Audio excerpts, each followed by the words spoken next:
ময়ূর। যখন কোকিল কুয়াশাকে ডাকছে তখন ময়ূর কি বলছে? ময়ূর বলছে কি না, ময়ূর ডাকে কেউ কেউ,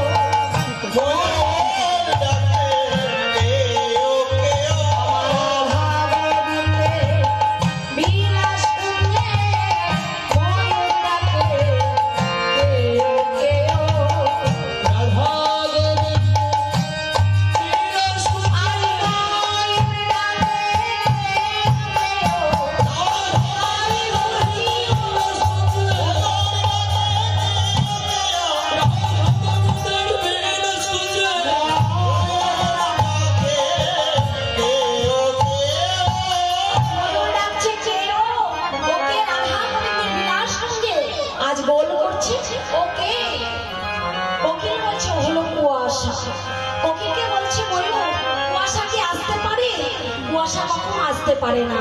রাধা গোবিন্দের বিলাস শুনলে আসতে গেলে সুবাসা নিয়ে আসতে হবে, তাই না?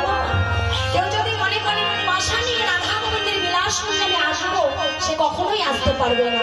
তাই রাধা গোবিন্দের বিলাস শুনলে আসতে গেলে সুবাসা নিয়ে আসতে হয়। তাই আমরা কোকিল ডাকে কদম্বে ময়ূর, ডালিম্বে বসিয়া কহে মধুর।